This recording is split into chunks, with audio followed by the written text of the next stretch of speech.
Olá, terceiro ano! Para as atividades de ciências de hoje, nós iremos iniciar o nosso livro novo, volume 4, ok? Páginas 6 a 11 da nossa unidade 7. Solo, a base de muitas vidas. O solo é um dos recursos fundamentais da vida. Nele é possível caminhar, construir casas e tocas, e é onde muitas plantas nascem e se desenvolvem. Neste capítulo, você vai conhecer melhor o solo que serve de base para a vida humana. E página 5. Do que é feito o solo? O solo é encontrado na camada mais superficial da crosta terrestre. É no solo que caminhamos, que construímos nossas casas, que plantamos uma árvore. Existem diversos tipos de solo. E o que os diferencia são a composição e a textura e a coloração. Os componentes do solo são partículas de rocha, matéria orgânica, água e ar. Partículas de rocha são pequenos pedaços que se desprendem das rochas pela ação da água, do vento, das mudanças de temperatura e dos seres vivos no decorrer do tempo. Apresentam tamanhos variados.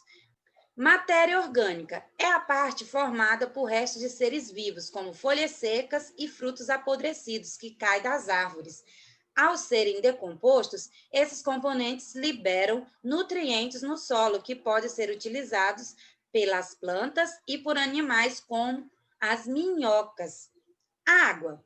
Alguns solos são secos e apresentam pequenas quantidades de água. Já outros apresentam maior quantidade de água, o que possibilita o desenvolvimento de grande diversidade de planta e outros seres vivos. A água passa entre as partículas de rochas e a matéria orgânica absorve água e mantém a umidade do solo.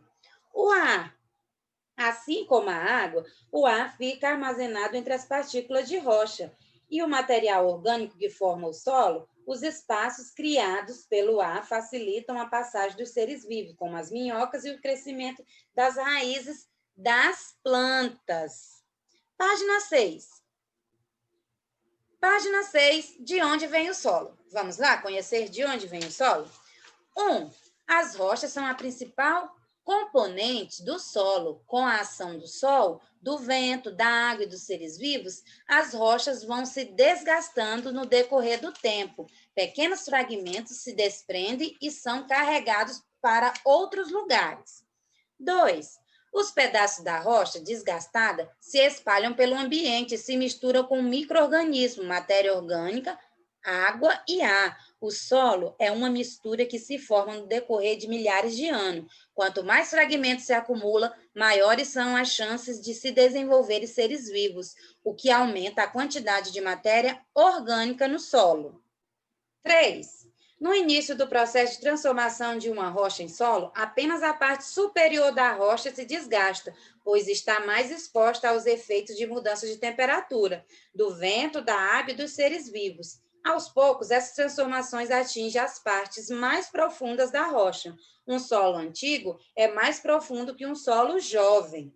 As imagens mostram diferentes tipos de rochas que podem dar origem a diferentes tipos de solo. Além disso, dependendo do clima e dos seres vivos da região, solos diferentes podem ser originados do mesmo tipo de rocha. Assim, existe uma grande variedade de solos. Página 8. Tipos de solo.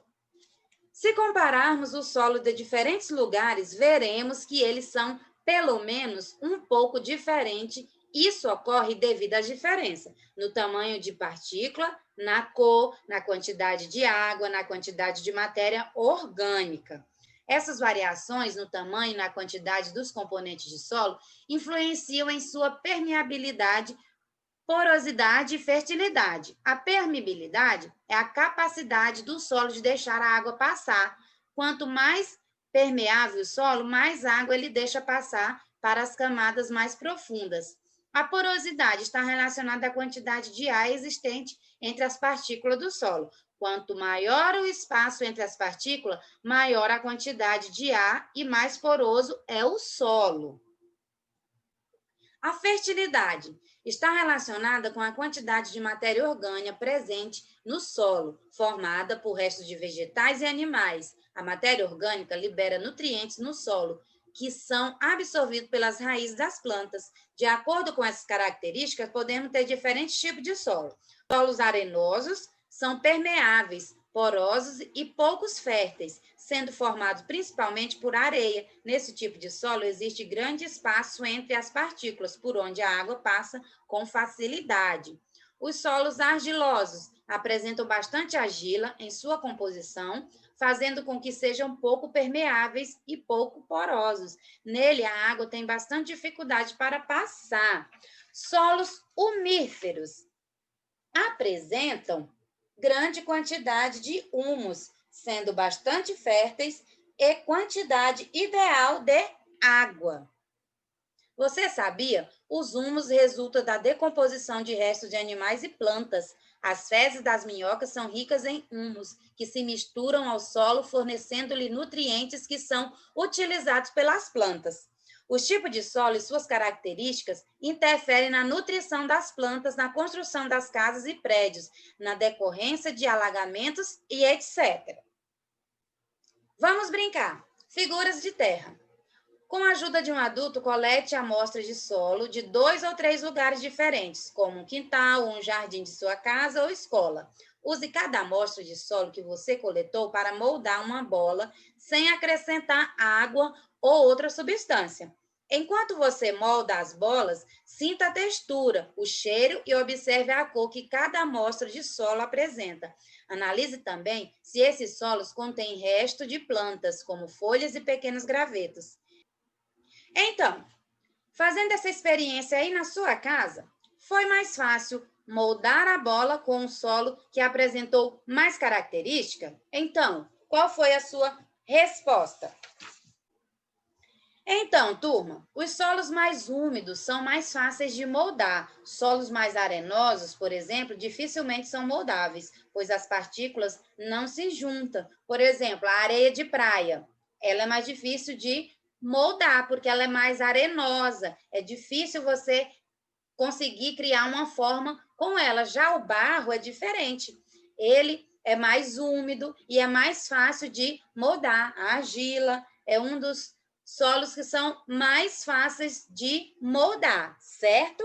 Muito bem. Próxima questão. Lápis na mão. Leia o gráfico ao lado que representa as quantidades de cada componente de uma amostra de solo. Depois responda as questões. Aqui no gráfico nós temos água, ar, matéria orgânica e partículas de rocha, certo? Letra A. Qual componente de solo há em maior quantidade dessa amostra? Muito fácil, né? A maior quantidade de amostra é partículas de rocha, não é isso? Letra B. Considerando que a amostra contém uma quantidade razoável de água, podemos afirmar que é um solo com alta permeabilidade. Justifique sua resposta. Nos textos anteriores, nós falamos um pouco sobre aqueles solos com a alta permeabilidade, que é aqueles solos que a água passa com mais facilidade, certo? Então, respondendo à questão B, considerando que a amostra contém uma quantidade razoável de água, podemos afirmar que é um solo com alta permeabilidade? Não, nos solos com alta permeabilidade, a água passa com facilidade e não fica retida entre as partículas, certo? Muito bem, próxima questão. O solo origina-se das rochas, que vão se desgastando aos poucos, com a ação da água, do vento, dos seres vivos e do calor do sol. Com o tempo, a camada do solo vai ficando cada vez mais profunda. Na aula de ciência, Bia precisou desenhar um processo de formação do solo, mas ela não sabia a ordem que ele acontecia. Ajude a colocar as etapas do processo de formação do solo na ordem correta, numerando-as de 1 a 4. Então, vamos lá, responda junto comigo.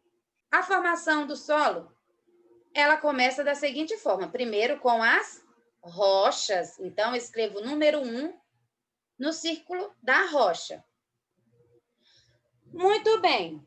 Depois da rocha, vem logo o solo, né? Esta segunda imagem aqui, né? Rocha e solo. Aí é o número 2.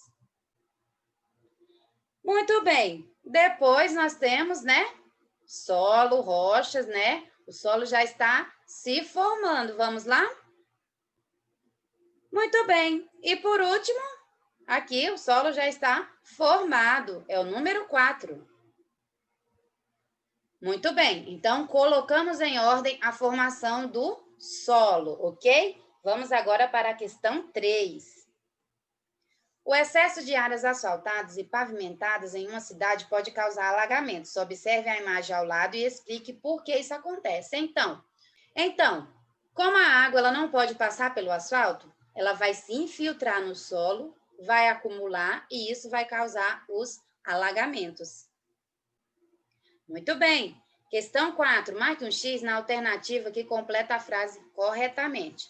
Para que as plantas de uma horta cresçam saudáveis, o tipo de solo mais indicado é aquele que contém grandes quantidades de areia, água e pouca matéria orgânica e uma quantidade moderada de água e ar. Então, a resposta correta é a opção 3, matéria orgânica e uma quantidade moderada de água e ar.